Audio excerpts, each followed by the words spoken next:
Hello everyone and welcome to the Beacon Grant webinar.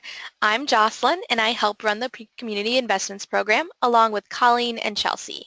We're known by a lot of different names, Lodge Grants, SIP Grants, Programs Department, but regardless of what you call us, we're here almost every Monday through Friday from 8:30 a.m. to 4:30 p.m. Central Time. Please email us or call us. We're happy to provide you with any information or assistance. You can find our contact information at the end of this webinar. All right, so Beacon Grants. I may be a little biased, but these are probably one of our best grants available. So here are the basics. That's $2,000 grant available to every lodge. No need to meet the per member giving goal. It's basically free money to help your community. Applications open July 1st. Oops.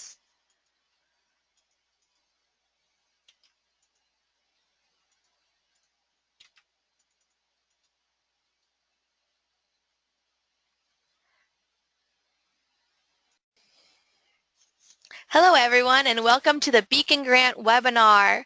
I'm Jocelyn and I help run the Community Investments Program along with Colleen and Chelsea. We're here almost every Monday through Friday from 8:30 a.m. to 4:30 p.m. Central Time. Have any questions, concerns, need some information? Send us an email or give us a call. You can find our contact information at the end of this webinar. All right. So I might be a little biased as I do manage the Beacon Grants, but this is one of our very best grant opportunities available. These are $2,000 grants available to every lodge. No need to meet the per member giving goal. It's basically free money to help your community out. So here are some basics.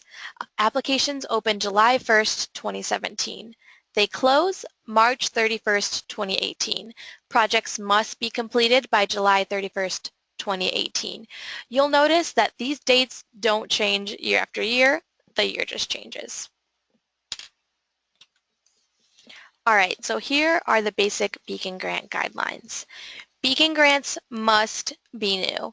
All grants are intended to allow the lodge to expand its charitable efforts, but the Beacon grant specifically cannot be used for a project that has been previously funded by the lodge.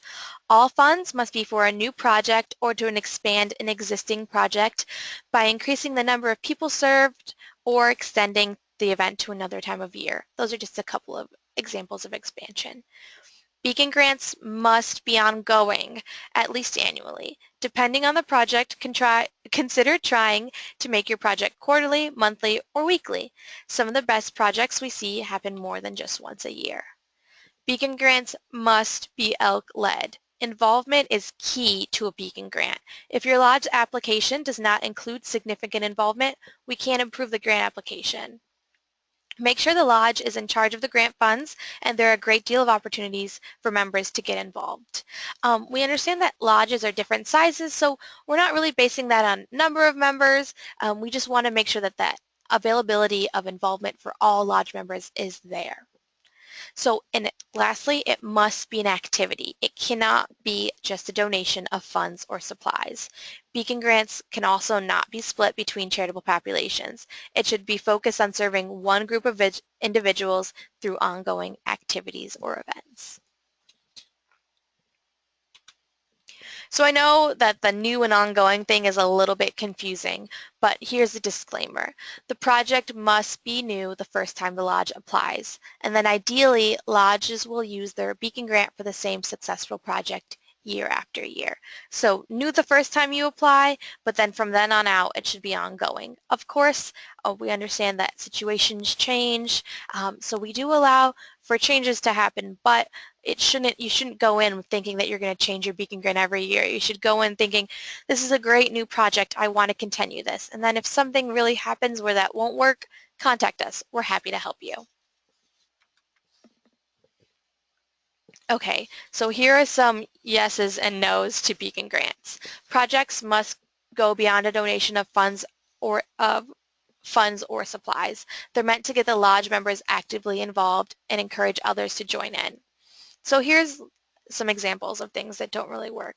The dictionary project doesn't qualify. Perhaps you can host a youth and Elks reading fair.